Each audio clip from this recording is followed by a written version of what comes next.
Am I ever glad that I burnt all that brush the other night? It's been raining for days. You can see it's still super cloudy out, and glad I got that work done when it was time. Another thing I want to tackle this year, the scrap pile. I don't know where scrap's at price-wise, but I reckon I could fit all that on my trailer and haul it in. But that's a job for another day. Let's go into the saw shop today and do some more work on the 394 cylinder. Today's video, let's have a look at the transfers and do some work to them and maybe some final cleanup work. And then in the next video, you guys can see me assembling the saw. Let's go to the shop.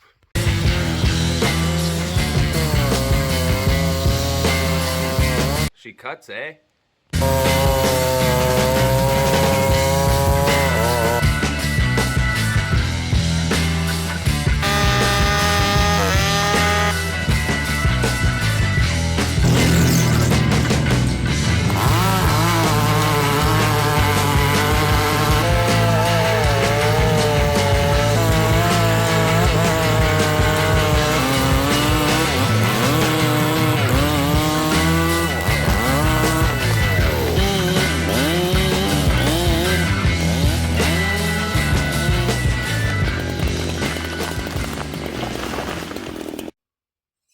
So what we're doing today is, and again, I do my build step by step so that you guys can see what's going on. Not so that, you can copy my build or, just to give you ideas of how I do it. Maybe if you're unsure about something or, maybe something looks odd to you in your cylinder, you can look at mine and say, oh yeah, mine's like that. And just generally, I like to show you guys what I do. So where I'm at in the build is, I'm pondering the upper transfers.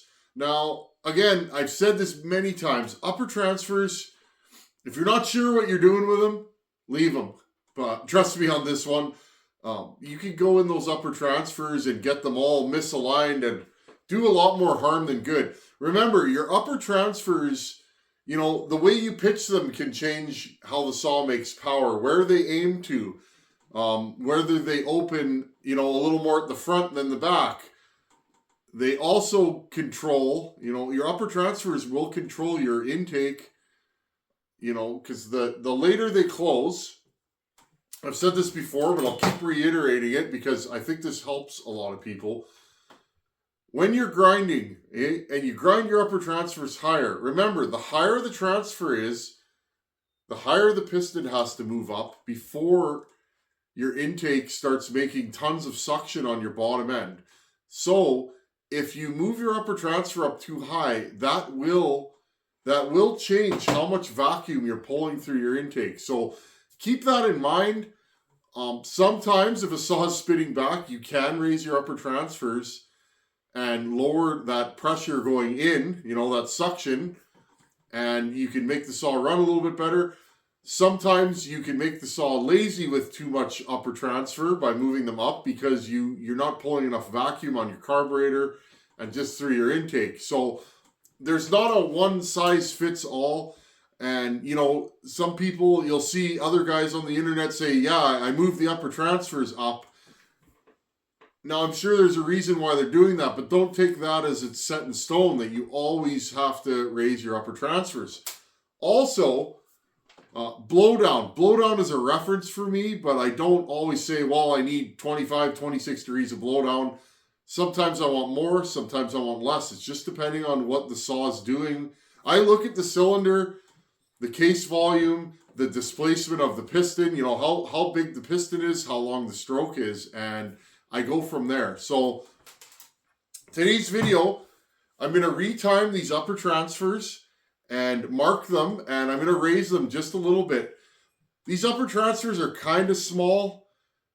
I think I'm going to raise them just slightly, and I think that's going to help this build. Just open them up and blend them just enough. I'm not going to go crazy on these things, but I am going to go in there and just tweak them a little bit. So I'll set you guys up at the bottom end. Let's put this top end on.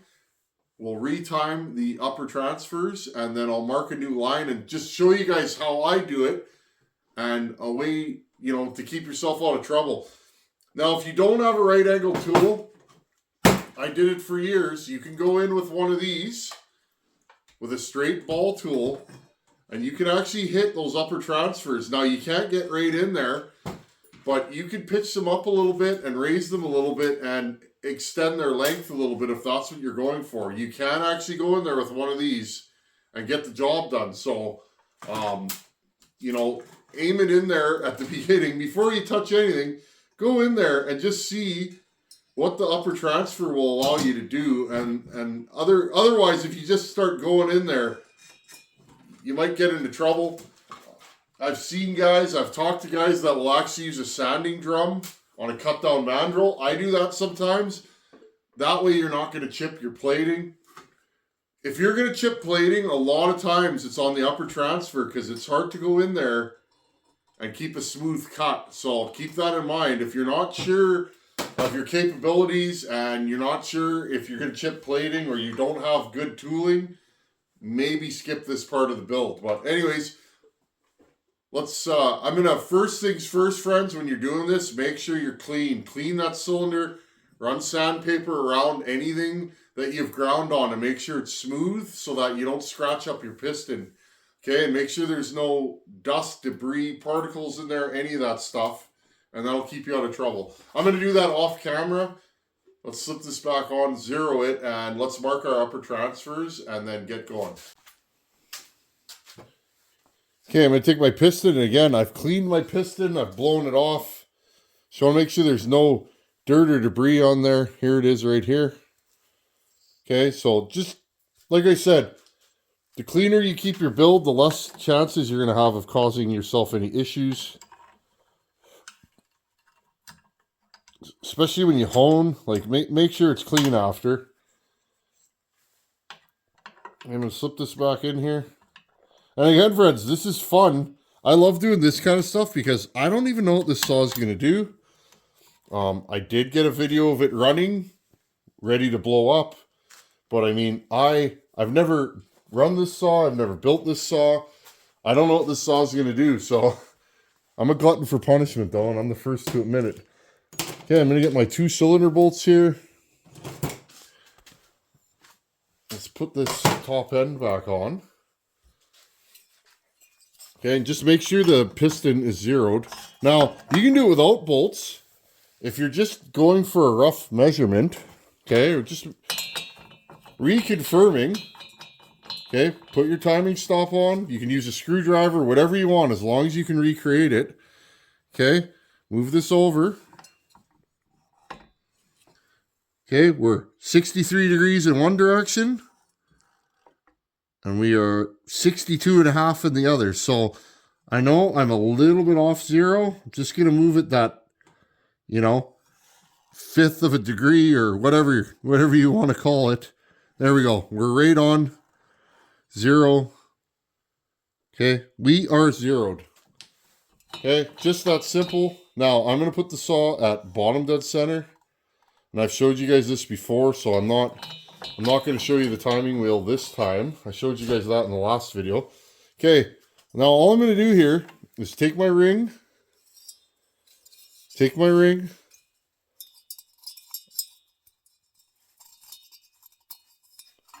Okay, slip it into there. Okay, now take your cylinder.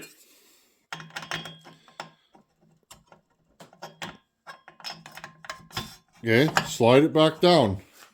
Now what will happen is your piston will push the ring up and the ring will be sitting exactly on the crown of the piston. The crown of the piston is what ends up opening the transfers. Now I'm looking at my transfers and I'm seeing 123. So let's see where we're at here. Now, all I want to do is confirm how much is my piston covering my transfers. Now, I'm going to go backwards here. Okay. Now, I'm going to just go to like 125 and see where we're at. Okay, so this is telling me that my transfers open at 125. And actually, that is about where I measured. 125, okay? So, again, we can look at that.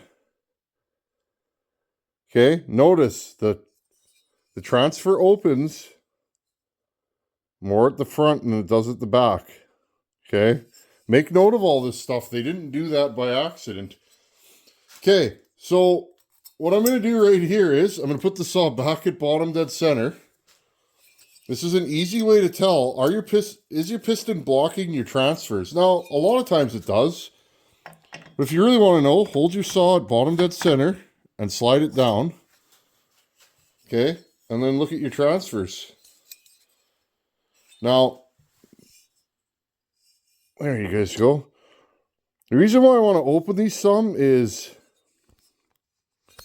I'll turn your light on here and then you guys can really see. There's not a lot of transfer open on this saw now, is there? Now, there's two ways I could do this. I could make marks of where my transfers are, here and here, and I could actually take a file and ramp that down a bit, okay? Cut the piston and let the transfers open. But that shows you there's not a lot of transfer open on these stock even. Okay, so what I'm going to do is I'm going for about 25 degrees of blowdown on this saw. So I want it at 123. Okay, so 123, if I turn it backwards, okay, until I hit 123 right there. Now, if you guys can see this, it's minuscule. I don't even know how much you can see it on the screen, okay? It's not much. I'm just going to reconfirm that. Okay, you guys see that? Now, I'm going to try and do this for you guys right on camera. I'm going to get a good Sharpie with a good tip. Okay. Now, there's another way to do this. I've never mastered it. My buddy Kenzie used to do it really well. He was definitely more scientific than I am. I'm more of just a cowboy. I mean, I do timing numbers and that. You guys know I use a wheel. But he was more scientific. You can actually cut a tube of like cardstock and actually make yourself a little tube that slides in there. That's the exact height you need, and then grind to the tube. That is probably the sharpest way to do this. Just making sure I get in there. I am not moving these much. Okay? Almost nothing. So, again, stock is 21 degrees of blowdown on this. I might even top these up like another half a degree. Okay? Just to let this thing flow a little more air.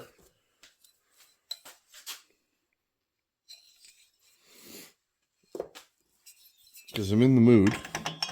But you guys get the idea, okay? Just slowly tap it until it's raised high enough that you're happy with what you're seeing, okay? Now, I'm noticing something with this combination is one transfer actually opens slightly before the other. There is actually an imbalance.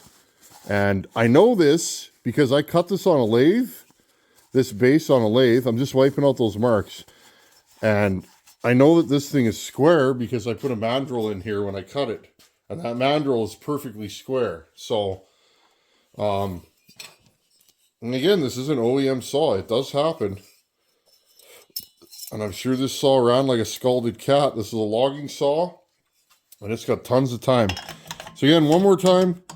I'm at, oh, make sure my ring isn't catching, which it was there. Again, the ring caught in the intake. There's a reason why you don't want rings open into the intake, because they can catch, or the exhaust. Okay, now again, I'm just going to push this all the way back to about there. Confirm.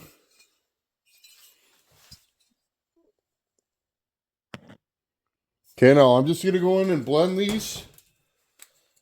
Just using this as a reference so that I know where my transfers are going to be.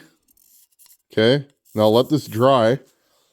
I don't want to move these much. I just want to blend them a little bit and pitch them up slightly, not much. Okay, I'm going to get to grinding and I'll show you guys the results. Now, after I've ground on them a little bit and you guys can see, I put the ring back in and make sure they're both opening the same, okay? This side is opening just fine. That one little corner there I need to drop a bit. So I use the ring as my reference again, and I will grind until the black is all gone. And then they should be opening exactly the same. You're not moving a lot of material when you're doing your uppers, but what you are doing is you really got to do fine work. And that's why I say if you're not good with a grinder yet, maybe don't touch these. You can do a lot more damage. Okay, so I'll just go in and grind that little corner out. So I want you to look at these upper transfers. I didn't raise them much, about 1.5 degrees. Okay, notice they're smooth. The roof's blended in. The roof is the top. They're all blended together. I didn't really touch the back at all. I'm happy with the way those are shaped. But here's the secret sauce of how I do my upper transfers. See, halfway of the transfer is closed and the front half is open. Look at that. Notice how the front, the leading edge, okay, on this side opens first. About the first half of it opens. And then the back half. It's kind of like staggering if you had, say, a 372 cylinder. Staggering the primaries and secondaries. This one's the same way. Okay? And notice the ring is in the exact same spot on both of them. They both open at the exact same time. That's what you want. If you get one opening before the other, you're going to cause an erratic filling of your combustion chamber, and that, you know, that can rob power. Again, notice the texture on my lower transfers. Okay, they're really rough. That's how I do them. Don't polish those. Leave them rough. Okay, and we'll just go over the whole thing. So I've widened and lowered these. Now this part here isn't very deep. I do that on purpose. I mostly widen them on this side. I don't make that very deep for 2 reasons. 1, you can grind through. And 2, you're adding tons of case capacity. I just want the air to be able to flow through here. Okay, opened up here substantially. And then tipped and raised the upper transfer slightly. There's my intake. Very rough in the middle. I kind of aimed it this time towards the transfers. I don't normally do that. I do these little cutouts here. But I don't normally leave that hump in the middle. We'll see what it does. Okay, and my exhaust port, I haven't finished polishing it yet, but there you guys go. And it's funny, everything always looks rougher on camera. I'll go in there with some Scotch-Brite and some WD-40 and just polish that nicely. There's our blowdown, okay? The bottom of the ring and the top of the exhaust port, the distance from there to there is what you measure as blowdown, okay? So this exhaust is going to be that open, okay? It's going to be open for that long before the transfers start to fill. Notice the shape of my exhaust port. It's flatter than it looks. Here, I flattened this one some and widened it some. Okay, so final timing numbers on this cylinder are 98. So the exhaust opens at 98 after top dead center. My transfers open, I'm going to call it 122, 123, somewhere around there, okay? They're about 123 after top dead center. So I got 25 degrees of blowdown. My total opening on my intake is 158. I measure intakes in total opening because, and depending on your crank center line, your intake opening can open and shut at different times. Okay, crank center line is where the crank is in relation to this. If this is slightly forward or back, it can change intake timing, believe it or not. So, okay, friends, so there's our finished cylinder. got a little bit of cleanup work to do. I've polished the squish band.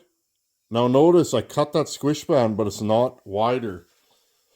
I broke the edge and kind of moved it back. So a lot of times when you see a cut squish band, they get really wide. I didn't want that in this saw. But again, I won't get too into the science part of this, but I don't like a wide squish band.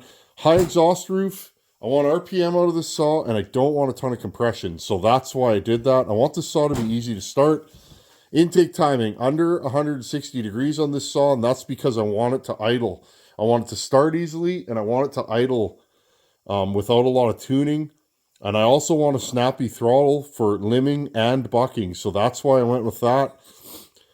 Blowdown, I went with a little bit longer blowdown because I want to give the exhaust enough time to get out before the transfers open. So, and again, large lower transfers, I want to promote airflow. This is an air pump. I want to make power with large amounts of air flowing through this thing, not so much with high compression or any of that kind of stuff. That's how I roll, and it builds a good saw. Builds a good, reliable saw. You get RPM, you get horsepower. You don't have a ton of compression, which lowers the cylinder temperatures and also is a little bit easier on the bottom end and the crank bearings and that kind of stuff. So, heat is the enemy of these. Remember that. Okay, I think we're done this cylinder. I will clean it up over the next couple days and we can start putting the saw together. And remember, we need to build a pipe for this. I might have to take this to work with me so that I can buy some bolts so that I can bolt it there and there. So note to self, bring this to work with you. Okay. Well, that was a lot of fun. I like working on a big cylinder because it's just easier to get in there. And these are a pleasure to port.